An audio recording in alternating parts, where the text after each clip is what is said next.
Doctor ભાઈઓ અને બહેનો, ભારતીય જનતા પાર્ટીના આમંત્રણને માન આપીને આપ બધાએ આજે અહીંયા પધાર્યા છો. આપ બધાનું હું હૃદયપૂર્વક સ્વાગત કરું છું. આપ બધાને આવકારવાનો છું.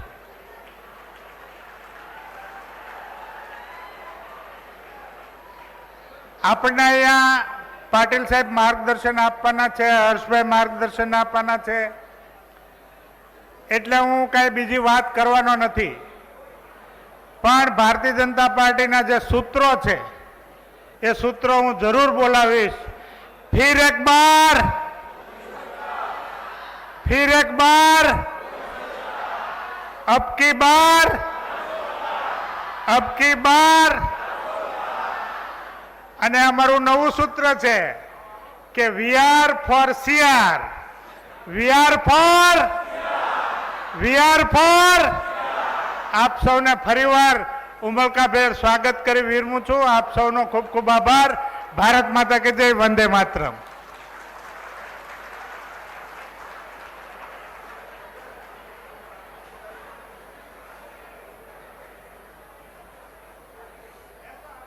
આદરણીય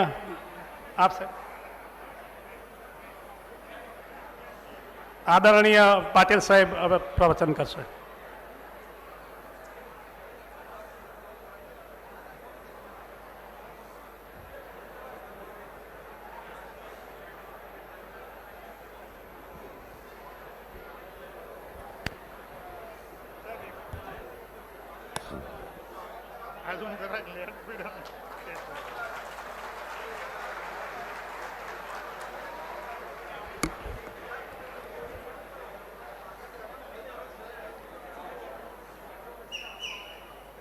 भारत माता की वंदे, जय श्री राम.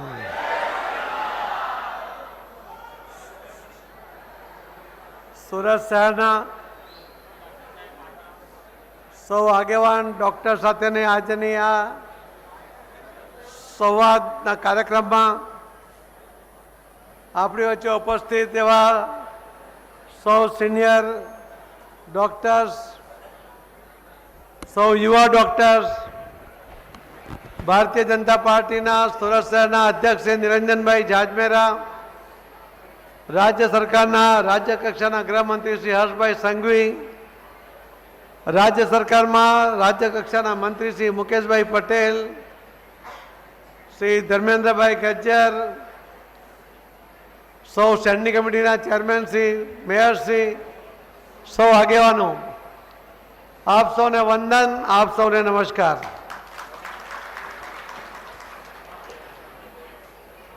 દર વખતે ઇલેક્શનના સમયે કે કોર્પોરેશનનું બજેટ હોય કે કેન્દ્ર સરકારનું બજેટ હોય ત્યારે ડૉક્ટર્સ એસોસિએશન દ્વારા અને મિત્રો દ્વારા અલગ અલગ સજેશનો આવતા હોય છે. ડૉક્ટર્સને જ્યારે કોઈક મુશ્કેલી ઊભી થાય છે તે વખતે પણ ભારતીય જનતા પાર્ટીના સૌ કાર્યકર્તાઓ આપની સાથે ઊભા હોય છે અને આપણે સૌ અરસપરસ એકબીજાની સાથે વર્ષોથી જોડાયેલા છે. અને આ છે 2009માં પહેલો ઇલેક્શન હું લોકસભાનું લડ્યો ત્યારે પણ ખૂબ મોટી સંખ્યામાં ડૉક્ટર્સ દ્વારા એક કાર્યક્રમનું આયોજન કરવામાં આવ્યું હતું. આજે તો ચોથી વારનું ઇલેક્શન આદરણીય પ્રધાનમંત્રી શ્રી નરેન્દ્ર મોદી સાહેબના અને શ્રી અમિતભાઈ શાહ સાહેબના આદેશથી આજે ચોથી વાર ઇલેક્શન લડવા માટે જઈ રહ્યા છે. પણ આ મારું ઇલેક્શન નથી, આ તો આપ સૌનું ઇલેક્શન છે. નવસારી સંસદીય મત વિસ્તારમાં આજ દિન સુધીના ઇલેક્શનમાં એક આગવી પ્રથા એ આપ સૌના સાથ અને સહકારથી ઊભી કરવામાં આવી છે. અહીં સુરત શહેરની એક સીટ છે. આ વખતે એના ઉમેદવાર શ્રી મુકેશભાઈ દલાલ ક્યાં છે એ પણ અહીં આવી રહ્યા છે. અને નવસારીની સીટ પણ નવસારીની એક વિશિષ્ટતા રહી છે કે કોઈ બેનર નહીં, કોઈ હોર્ડિંગ નહીં, કોઈ રિક્ષા નહીં ફેરવવી, કોઈ જાહેર સભા નહીં કરવી, અને એ રીતે આખા દેશમાં આજ દિન સુધીનો લીડનો રેકોર્ડ એ નવસારી કરે, એમાં આપ સૌનો સાથ અને સહકાર છે, આપ સૌના આશીર્વાદ છે. આ વખતે તો પરિસ્થિતિ થોડી અલગ છે. પ્રદેશ અધ્યક્ષની જવાબદારી હોવાને કારણે જે પહેલા થોડો ઘણો પણ સમય આપી શકતો હતો, આ વખતે કદાચ નવસારી સંસદીય મત વિસ્તારમાં સમય ન પણ અપાય.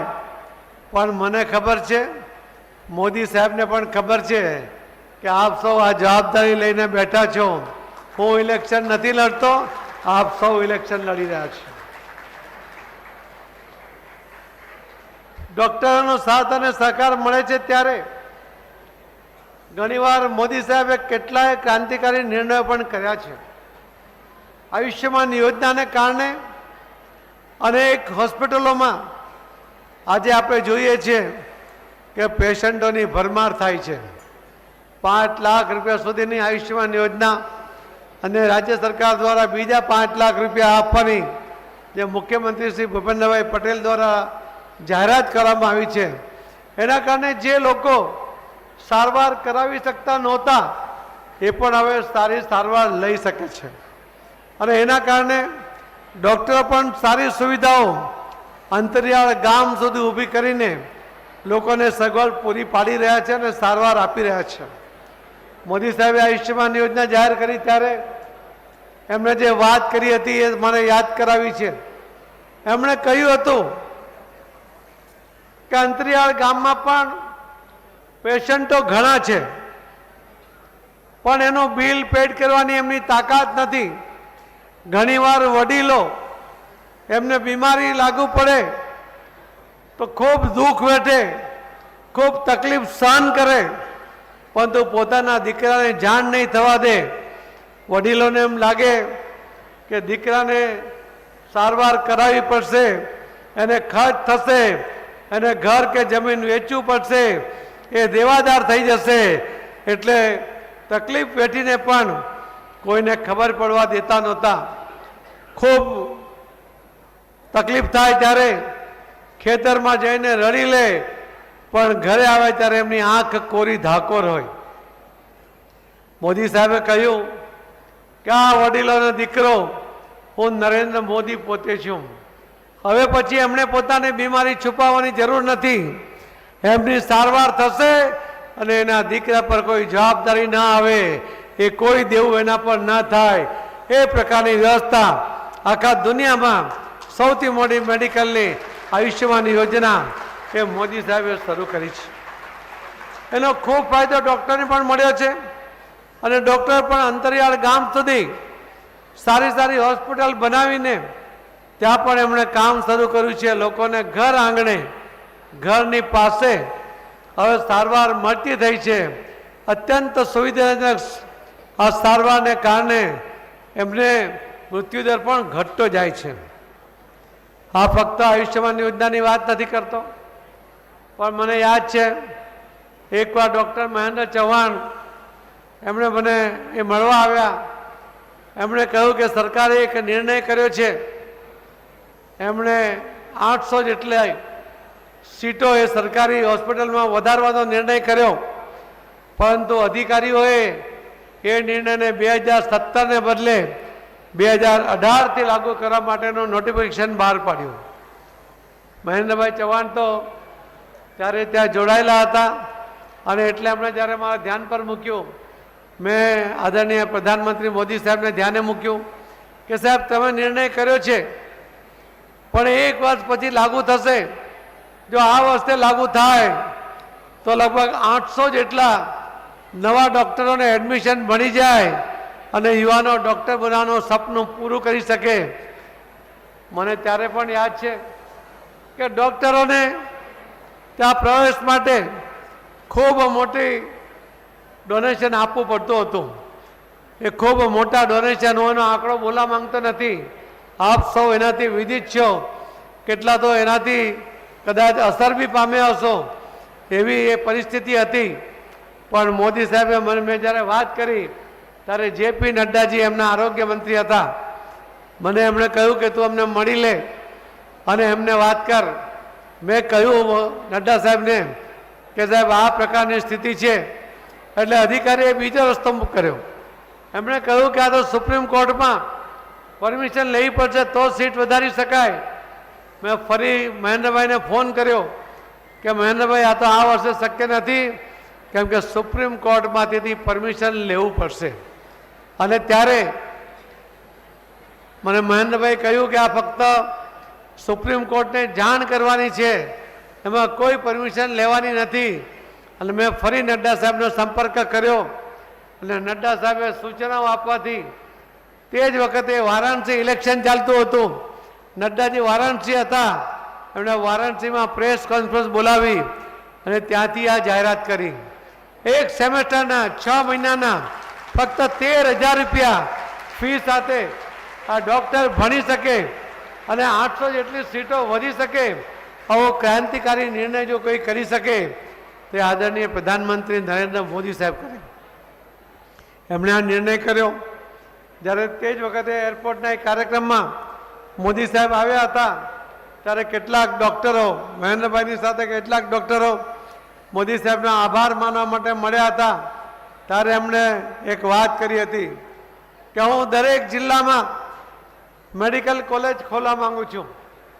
ત્યારે કદાચ એવું લાગતું હતું કે આ કદાચ શક્ય ના બને, પણ આજે તમે જો કે આખા દેશમાં લગભગ દરેક જિલ્લામાં મેડિકલ કોલેજ માટેની પરમિશન આપવામાં આવી છે, એના માટેની ગ્રાન્ટ આપવામાં આવી છે, કેટલાક પાઇપલાઇનમાં છે, બાંધકામ ચાલુ છે અને કેટલી જગ્યાએ એના એડમિશન પણ થઈ ગયા છે અને મેડિકલ કોલેજો એ ચાલુ થઈ ગઈ છે.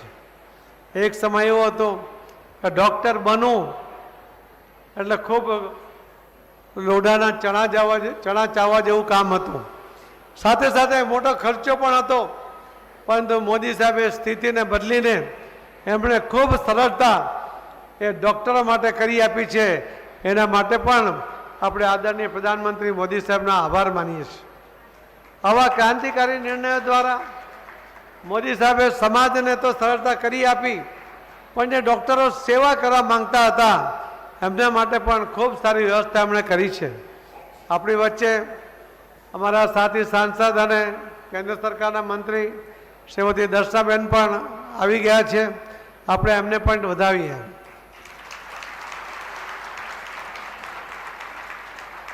આદરણીય પ્રધાનમંત્રી મોદી સાહેબે જે રીતે આ દેશનો વિકાસ કર્યો છે, જે રીતે તમામ સેક્ટરમાં, પાછળ અવાજ નહીં આવે તો કહેજો ભાઈ. આવે છે? મોદી સાહેબે જે રીતે આપણા દેશની અંદર કામ કર્યા છે, મુકેશભાઈ આવો. આ તમારા સુરતના ડોક્ટર છે.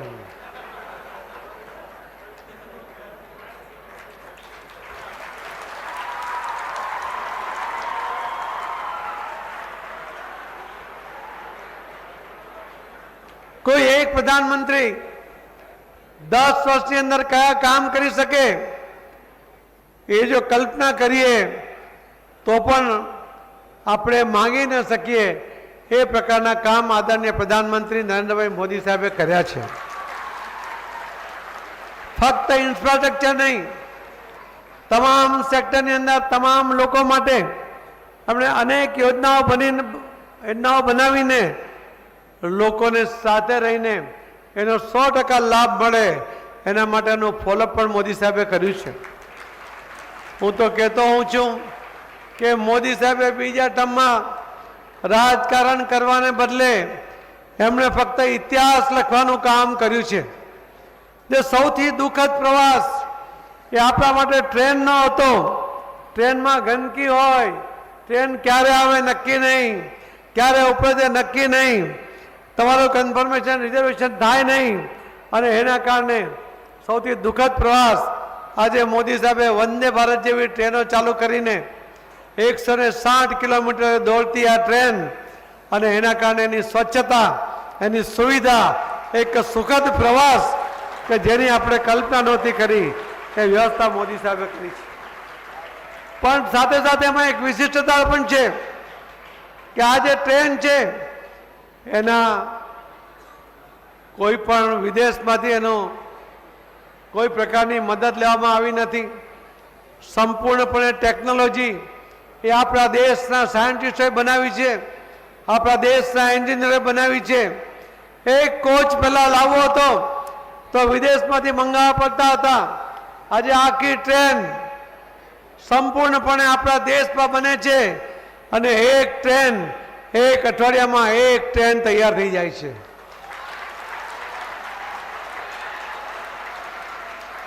સુરક્ષાની વાત કરીએ તો આપણે 70% હથિયારો એ વિદેશમાંથી આયાત કરતા હતા. ખૂબ મોટું ઉનિયામણ એના કારણે આપવું પડતું હતું. અને હું તે વખતે ડિફેન્સ કમિટીમાં હતો ત્યારે એકવાર મોદી સાહેબે કહ્યું હતું કે આ સંપૂર્ણપણે આયાત મારે બંધ કરવી છે. ત્યારે મને પણ કલ્પના નહોતી કે આની પાછળનો મોદી સાહેબનો હેતુ શું છે. પણ ધીમે ધીમે એમણે આખી વાતને જ્યારે ઉજાગર કરી ત્યારે ખબર પડી કે એમણે કહ્યું કે જો ભારત પાકિસ્તાનનું યુદ્ધ થાય, આપણે પણ અમેરિકા પાસેથી હથિયાર લઈએ, પાકિસ્તાન પણ અમેરિકા પાસે હથિયાર લે અને યુદ્ધ થાય તો અમેરિકા એવું કહી શકે કે પાકિસ્તાન અમારો મિત્ર દેશ છે, અમે તમને હથિયાર નહીં આપી શકીએ, તમને દારૂગોળો ના આપી શકીએ, તો યુદ્ધના પરિણામો એ આપણા વિરોધમાં જઈ શકે. એટલે એટલા માટે મોદી સાહેબે યોજના બનાવી કે તમે તમારી ટેકનોલોજી લઈને આવો, તમારું ઇન્વેસ્ટમેન્ટ લઈને આવો, પણ તમારું પ્રોડક્શન અમારા દેશમાં જે બનશે એની પર સંપૂર્ણપણે અધિકાર અમારો હશે કે તમામ હથિયારો અમે રાખીશું, તમામ દારૂગોળો અમે રાખીશું અને અમારા અહીંયા અમારા સાયન્ટિસ્ટોને, અમારા યુવાનોને તમારે 10 વર્ષની અંદર એમને પણ ટ્રેન કરી દેવા પડશે. આજે આપણા દેશમાં વિમાનો બનતા થયા, આપણા દેશમાં હેલિકોપ્ટર બનતા થયા અને એનાથી પણ આગળ વધીને તમને કહીશ એક એવી ટેન્ક, તમે તો બોફોર્સ સાંભળ્યું હશે, એ બોફોર્સ ટેન્ક એનાથી વિવાદો પણ સાંભળ્યા હશે, પણ મોદી સાહેબે એવી ટેન્ક બનાવી કે જે અહીંયાથી 40 કિલોમીટર દૂરનો નિશાન પરફેક્ટ લઈ શકે. ફક્ત 3 મીટર આ તરફ કે 3 મીટર આ તરફ 40 કિલોમીટર દૂર આટલું નિશાન લેવાની ટેન્ક એ મોદી સાહેબે આપણા દેશમાં બનાવી. આપણા દેશમાં ટેન્ક ગુજરાતમાં બની અને ગુજરાતમાં ટેન્ક આપણા સુરતમાં બની. અહીંયા L&T વાળા એમણે આ ટેન્ક બનાવી.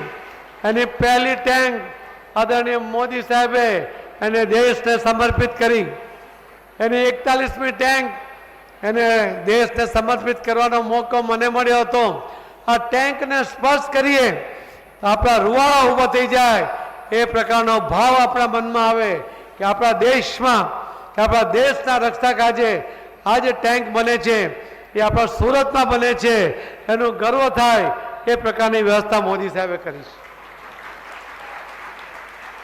તમે સબમરીનો બંધી થઈ, અનેક સબમરીનો સ્પેર પાર્ટ હવે સુરતમાં બને છે, કેટલાય જહાજો એ હવે આપણા સુરતમાં બંધા થયા છે.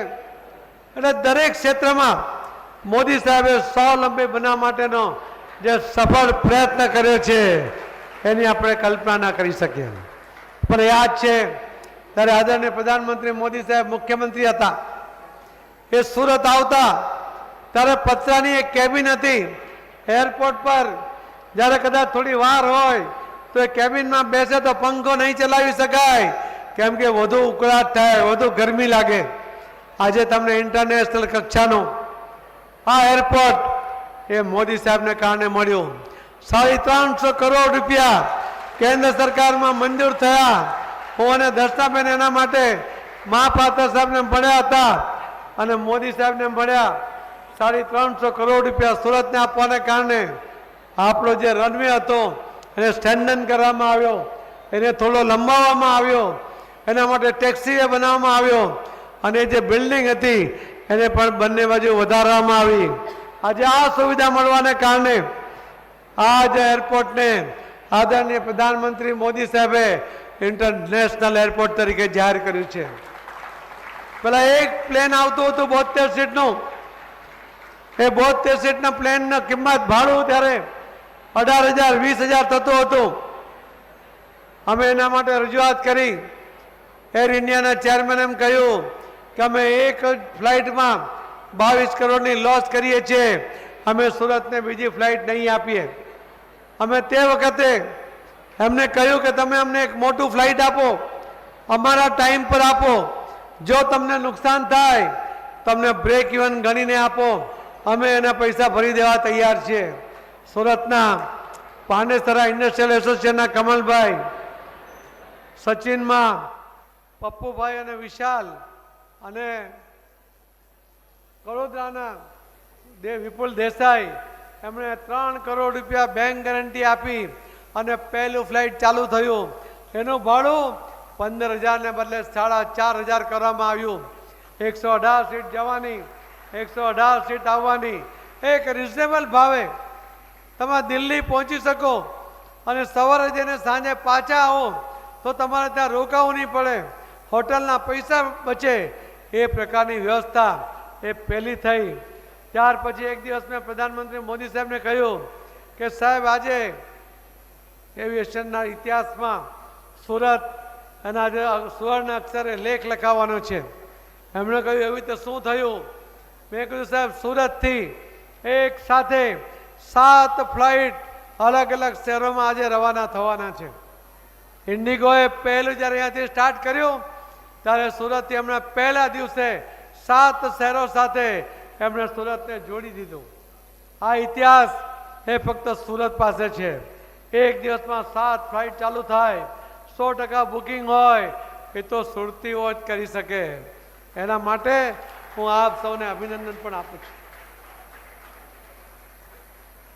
આખા દેશમાં પહેલા એક એમ્સ હતું દિલ્હીમાં, બીજા રાજ્યોમાં એમ્સ બનાવવાની સ્પીડ જે હતી ગોકળગાય જેવી હતી. કોઈને એમ્સમાં સારવાર લેવી હોય ત્યારે સાંસદ તરીકે અમારી પાસે આવતા, અમે ભલામણ લખી હોય તો પણ ત્યાં એટલી લાઈન હોય કે એને કદાચ સારવાર કરાવી શકતા નહોતા. મોદી સાહેબે કે આ વ્યવસ્થા કે દરેક રાજ્યમાં એમ્સ હોવું જોઈએ, અને એમણે ઘણા બધા રાજ્યમાં પરમિશન આપી. હમણાં 15-20 દિવસ પહેલાં મોદી સાહેબે રાજકોટ એમ્સનું તો લોકાર્પણ કર્યું, પણ એની સાથે આખા દેશમાં બીજા 7 એટલે બીજી 6 એટલે કુલ 7 એમ્સનું લોકાર્પણ કર્યું. એ નરેન્દ્ર મોદી છે. એ એમ ઇતિહાસ લખી રહ્યા છે કે આ દેશની અંદર એક સાથે 7 એમ્સનું લોકાર્પણ થાય એ તો નરેન્દ્ર મોદી જ કરી શકે. આપણે એરપોર્ટ માટે કેટલાય આંદોલનો કરતા હતા. આપ સૌને ખબર છે, આપ સૌનો સાથ અને સહકાર મળતો હતો. અમે એકવાર 11 સાંસદો ટિકિટ લઈને અમે પ્લેનમાં ચડવાને બદલે આગળ બેસી ગયા. અમારી ધરપકડ થઈ, પણ અમે 2 કલાક પ્લેન રોક્યું તો પણ કોંગ્રેસની સરકાર હતી, એમને જૂ રેંગતી નહોતી. પણ મોદી સાહેબ આવ્યા. આજે 76 ફ્લાઇટ જતીને આવતી 76 ફ્લાઇટ એ સુરત એરપોર્ટ પરથી ચાલે છે. એના માટે હું સુરતના સૌ લોકોને અભિનંદન આપું છું. મોદી સાહેબે દરેક ક્ષેત્રમાં ઇતિહાસ લખ્યો. ઇન્ફ્રાસ્ટ્રક્ચરની સાથે સાથે જે આપણી સંસ્કૃતિ છે એ સંસ્કૃતિ માટે એમણે હમણાં દ્વારકામાં એક બ્રિજનું લોકાર્પણ થતું હતું. અમે આ કાર્યક્રમમાં હતા. એ બ્રિજનો કાર્યક્રમ પત્યો પછી એમણે અમને કહ્યું કે જાઓ તમને લોકોને, હું મુખ્યમંત્રી હતા, અમને કહ્યું તમને 2 કલાકની છુટ્ટી, હું જાઉં છું. અમને થયું કે સાહેબ ક્યાં જાય છે? થોડી વારમાં ખબર પડી કે સાહેબ તો ભગવાન કૃષ્ણની ભૂમિ દ્વારકા જે દરિયામાં ગરક થઈ ગઈ હતી. આપણને વિશ્વાસ છે કે દ્વારકા નગરી ત્યાં હતી, પણ કેટલાક લોકો માનવા તૈયાર નહોતા. મોદી સાહેબ 70 ફૂટ નીચે પાણીમાં જઈને એ દ્વારકા નગરીને હાથથી સ્પર્શ કરી આવ્યા. ભગવાન કૃષ્ણને ગમતા મોરપીંછ એ ત્યાં અર્પિત કરી આવ્યા. ને આપણા દેશની સંસ્કૃતિ યોગા મોદી સાહેબે આ 70 ફૂટ નીચે યોગા પણ કર્યા અને એમણે આખી દુનિયાને બતાવ્યું કે ભગવાન કૃષ્ણની આ દ્વારકા ભૂમિ આજે પણ દરિયામાં હયાત છે. આ એમણે આપણા સંસ્કૃતિના પ્રચાર માટે એમણે દરેક જગ્યાએ ઇતિહાસ લખવાનો જે પ્રયત્ન કર્યો છે એ આવનારા દિવસો માટે ખૂબ મહત્વનો બનાવ્યો છે. મોદી સાહેબે 100 વર્ષ જૂનું લોકસભાનું બિલ્ડિંગ આ દિન સુધીની કોઈ પણ સરકારોએ ક્યારે આ ગુલામીની નિશાની એને બદલીને બીજે જવું જોઈએ. સ્વતંત્ર ભારતનું પોતાનું લોકસભાનું ભવન હોવું જોઈએ આવો ક્યારેય વિચાર નહોતો કર્યો. મોદી સાહેબે વિચાર કર્યો, પ્લાન કર્યો. 30 મહિનામાં ઐતિહાસિક ભવન ઐતિહાસિક સમયમાં બનાવવાનો નિર્ણય એ 26-27 મહિનામાં એ ભવન મોદી સાહેબે 3 મહિના પહેલા એ તૈયાર કરાવી દીધો.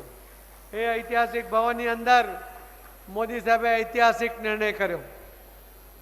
એમણે નિર્ણય કર્યો કે આ દેશની બહેનોને રાજ્યના આખા દેશના તમામ રાજ્યોમાં 33% રિઝર્વેશન આપ્યું અને લોકસભામાં પણ 33% રિઝર્વેશનનો ઠરાવ એમણે સર્વાનુમતે પાસ કરીને આ બહેનોને અધિકાર આપતો ઐતિહાસિક ઠરાવ ઐતિહાસિક ભવનમાં કર્યો છે. આજ દિન સુધી જે કોઈ રાજકીય પાર્ટીઓ આવતી હતી એ સમાજના ભાગલા પાડતી હતી, એ પ્રાંતના ભાગલા પાડતી હતી, એ ભાષાના ભાગલા પાડતી હતી. મોદી સાહેબે સૌનો સાથ સૌના વિકાસના સૂત્ર સાથે આગળ વધ્યા. એમણે કહ્યું કે આ દેશની અંદર જે બહેનો છે એને અધિકાર મળવો જોઈએ. મુખ્યમંત્રી હતા ત્યારે જ એમણે તાલુકા પંચાયત, જિલ્લા પંચાયત, નગરપાલિકા, મહાનગરપાલિકામાં 50% રિઝર્વેશન આપ્યું અને પ્રધાનમંત્રી બન્યા પછી આ બહેનોને 33%નું રિઝર્વેશન એ અધિકાર એમણે વિધાનસભા અને લોકસભામાં આપ્યો. ફક્ત એટલું જ નહીં પણ મોદી સાહેબે આ બહેનોની સક્ષમતાને એમની ટેલેન્ટને ઓળખીને જ્યારે આ ચંદ્ર પર યાન ગયું એ ટીમની અંદર 50% જેટલી તો બહેનો હતી એટલો વિશ્વાસ મોદી સાહેબે એમની પર કર્યો હતો. મોદી સાહેબે આકાશ હોય કે પાતાળ, ભૂમિદળ હોય કે નૌકાદળ, દરેક જગ્યાએ આ દેશની સુરક્ષાનું નેતૃત્વ એ પણ બહેનોને આપ્યું. દુનિયાને એમણે બતાવ્યું કે ભારત દેશની બહેનો પણ આ દેશની સરહદોને એમને સુરક્ષિત રાખવા માટે એ સક્ષમ છે. એ પ્રકારનો મેસેજ મોદી સાહેબે આખા દુનિયાને આપ્યો. તમે હમણાં 26મી જાન્યુઆરીની પરેડ જોઈ હશે. એ પરેડની અંદર 12 પ્લાટૂન હતા. એ 12 પ્લાટૂનમાંથી 11 પ્લાટૂન એમાં બહેનોના પ્લાટૂન હતા. એ બહેનો એનું નેતૃત્વ કરી રહી હતી. એ રીતે એમણે દુનિયાને પણ મેસેજ આપ્યો કે જો અમારે ત્યાંની દીકરીઓ બહેનો કેટલી સક્ષમ છે એ પણ એમણે દુનિયાને બતાવી દીધું. બીજું કામ કર્યું એમણે આ દેશના યુવાનો માટે. આ દેશનો યુવાન એ ટેલેન્ટેડ છે એનો એમને વિશ્વાસ હતો. એ સ્વાવલંબી બને એના માટે મોદી સાહેબે યોજના બનાવી. બેંકોને એમણે કહ્યું કે આ યુવાનોને તમે લોન આપો, લોન પણ વગર વ્યાજની આપો. ત્યારે બેંકોએ કહ્યું કે સાહેબ અમે લોન પણ આપીએ, વગર વ્યાજની પણ આપીએ, પણ એનો જામીન કોણ થાય? આખા દુનિયામાં કોઈ પ્રધાનમંત્રી કે કોઈ રાષ્ટ્રપતિ નથી કર્યું એ કામ મોદી સાહેબે કહ્યું. મોદી સાહેબે કહ્યું બેંકોને કે મારા આ દેશના યુવાનોમાં મને ભરોસો છે, એ પ્રામાણિક છે, એ ટેલેન્ટેડ છે, એમનો જામીન હું નરેન્દ્ર મોદી પોતે થાઉં છું. એ રીતે એમણે આખા દેશના યુવાનોમાં ભરોસો કર્યો અને એમણે આર્થિક સહાય પૂરી પાડીને એમને સ્વાવલંબી બનાવવામાં એમને મદદ કરી છે. આ કામ આ દિન સુધી કોઈએ નથી કર્યું, એ મોદી સાહેબે કર્યું. ત્રીજું કામ મોદી સાહેબે એક સંકલ્પબદ્ધ થઈને કર્યું. આ દેશના ખેડૂતો માટે, આ દેશના ખેડૂતોને આપણે અન્નદાતા કહીએ છીએ. આ દેશના ખેડૂતોને આપણે જગતનો તાજ કહીએ છીએ. પણ નાની અમથી મદદ માટે પણ આ ખેડૂતે નાયબ મામલતદાર જેવા એક નાના અધિકારીને અરજી કરવી પડે, મહેરબાન સાહેબ મને મદદ કરો, લાચારી વ્યક્ત કરવી પડે. મોદી સાહેબે કહ્યું કે આ અન્નદાતાની લાચારી મને મંજૂર નથી. પહેલી વાર દેશમાં ખેડૂતો માટે સીધી કોઈ યોજના બનાવી તે નરેન્દ્ર મોદી સાહેબે બનાવી. એમણે 3 ભાગમાં 6,000 રૂપિયા સીધા ખેડૂતોના ખાતામાં જમા થાય. કોઈ અરજી નહીં કરવાની, કોઈ લાચારી નહીં બતાવવાની, કોઈ વચેટીઓ નહીં, કોઈ દલાલ નહીં. મુકેશ દલાલની વાત નથી કરતો, તમે તો છો જ. પણ કોઈને પણ વચેટિયા નાખ્યા વગર, કોઈને પણ કંઈક આપ્યા વગર સીધા એના ખાતામાં પૈસા જમા થાય એ વ્યવસ્થા પણ આદરણીય પ્રધાનમંત્રી નરેન્દ્ર મોદી સાહેબે કરી. એમને પોષણક્ષમ ભાવ મળે એના માટેની યોજના બનાવી અને આવનારા દિવસોમાં આ ખેડૂતોની આવક બમણી થાય એના માટેની અનેક યોજનાઓ બનાવી છે. મોદી સાહેબે ચોથો સંકલ્પ કર્યો છે આ દેશના ગરીબો માટે. આપણે માનીએ છીએ કે આ દેશમાં આદિવાસી ભાઈ બહેનો ગરીબ છે, આ દેશની અંદર દલિત ભાઈ બહેનો પણ ગરીબ છે. એના માટે એમને અધિકાર પણ આપવામાં આવ્યા છે, પણ બીજા વિશેષ અધિકાર આપવા એની સાથે સાથે ઉજળિયાતમાં પણ કોઈ પણ સમાજ હોય એના માટે કોઈ યોજના નહોતી. એમને પણ સાથે જોડીને નવી યોજના બનાવીને આ દેશમાંથી તમામ લોકોને ગરીબીમાંથી મુક્ત કરવા માટેનો સંકલ્પ મોદી સાહેબે કર્યો છે. મોદી સાહેબે 10 વર્ષની અંદર આ દેશમાં 25 કરોડ લોકોને ગરીબી રેખામાંથી બહાર લાવ્યા છે. કોઈ ગરીબી હટાવ જેવું સૂત્ર નહીં, પણ ઠોસ કામ કરવું એ આદરણીય પ્રધાનમંત્રી નરેન્દ્ર મોદી સાહેબ પોતે કરતા આવ્યા છે. આ અનેક કામો એમણે દેશ માટે કર્યા અને આ શહેરની અંદર પણ કદાચ આપને કલ્પના નહીં હોય, પણ આવનારા 50 વર્ષની અંદર જે પોપ્યુલેશન વધવાનું છે, જે વોટર બેઝ ઇન્ડસ્ટ્રી આવવાની છે, એને જે પાણીની જરૂરિયાત છે, એના માટે કોર્પોરેશનની અંદર ભારતીય જનતા પાર્ટીએ આવનારા 50 વર્ષનું આયોજન કરીને પાણીની વ્યવસ્થા કરી છે. હમણાં જ મોદી સાહેબ જ્યારે નવસારી આવ્યા હતા ત્યારે એમણે એનું ખાતમુહૂર્ત કરતી વખતે કહ્યું હતું કે હવે 10 લાખ ક્યુસેક પાણી આવશે ને તો પણ હવે સુરતના લોકોને પૂરની પરિસ્થિતિ નહીં આવે. આપણને યાદ છે કે 2007ની અંદર 7 લાખ ક્યુસેક પાણી આવ્યું હતું ત્યારે કેટલાય અડાજણ વિસ્તારમાં 20 ફૂટ સુધી ઘરોમાં પાણી ઘૂસી ગયા હતા. લોકોએ અગાસીમાં જવું પડ્યું હતું, ખૂબ નુકસાન પણ વેઠવું પડ્યું હતું. પણ આ વખતે સુરત શહેરની અંદર ભારતીય જનતા પાર્ટીના સૌ પદાધિકારીએ કર્મચારી અને અધિકારીઓ સાથે મળીને 50 વર્ષનું આયોજન કર્યું.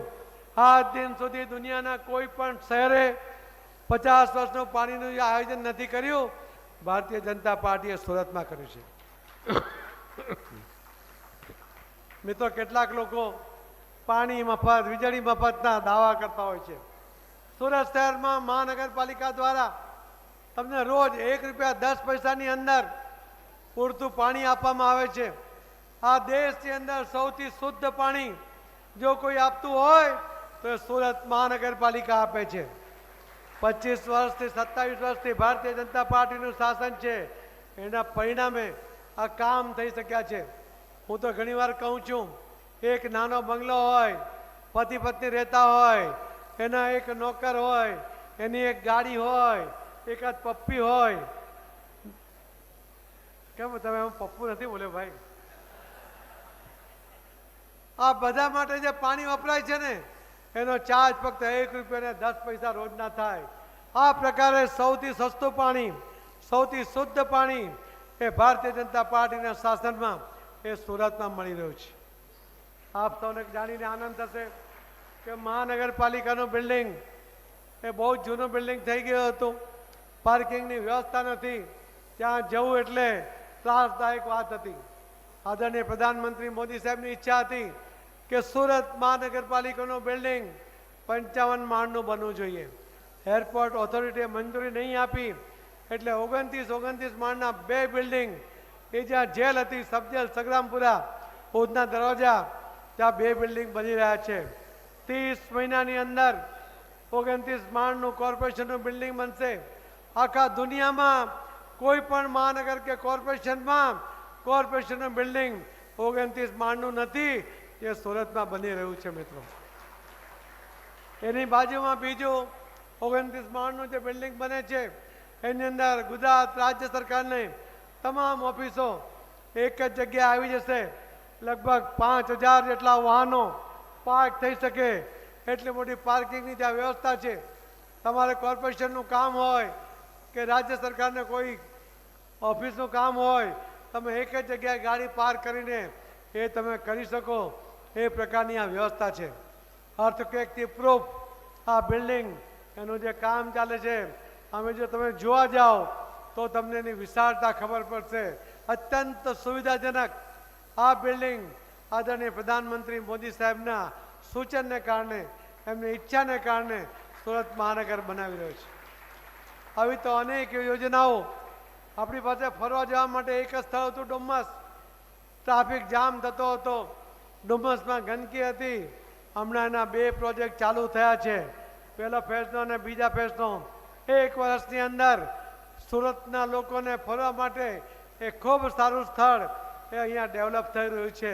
સુરત મહાનગરપાલિકામાં ભારતીય જનતા પાર્ટીએ કરી છે. મિત્રો, મારે આપને આ વિકાસના કામો ગણાવવા નથી. આજે આપ સૌને બોલાવ્યા છે, આપ સૌના આશીર્વાદ લેવા માટે બોલાવ્યા છે. આપ સૌના આશીર્વાદ સતત મળતા આવ્યા છે. તમે વોટ આપો એ પણ મારે નથી કહેવું, પણ મારે આપની પાસેથી વિશેષ અપેક્ષા છે. મારી વિનંતી છે આપ સૌને કે આપ સૌ આપના મોબાઈલમાં 500, 1000, 2000, 3000 આટલા નંબર સેવ થયેલા હશે, છે કે નહીં? આ નંબર તમે આવતીકાલથી આ દરેક નંબર ઉપર એ તમારા મિત્ર હશે, તમારી સાથે ભણવાવાળા મિત્રો હશે, તમારી સાથે બિઝનેસમાં પાર્ટનર હશે એવા લોકો હશે, તમારી સાથે ધંધામાં જોડાયેલા લોકો હશે, તમારી હોસ્પિટલ સાથે જોડાયેલા પેશન્ટ પણ હોઈ શકે. તમે એમને રોજ આ જેટલા નંબર તમારી પાસે છે એમને એક મેસેજ કરો. આ વખતે આદરણીય પ્રધાનમંત્રી મોદી સાહેબને 3જી વાર હેટ્રિક કરીને પ્રધાનમંત્રી બનાવવાના છે. એ કદાચ ગુજરાતના હોઈ શકે, તમારા મિત્રો ગુજરાત બહારના પણ હોઈ શકે. એના માટે એક વોટ માંગો. તમે એમને કહો કે તમે જ્યાં રહો છો ત્યાં જે પણ ભારતીય જનતા પાર્ટીનો ઉમેદવાર હશે એને એક વોટ આપો, અને તમારા ઘરના તમારા મિત્રોને પણ એક વોટ અપાવો.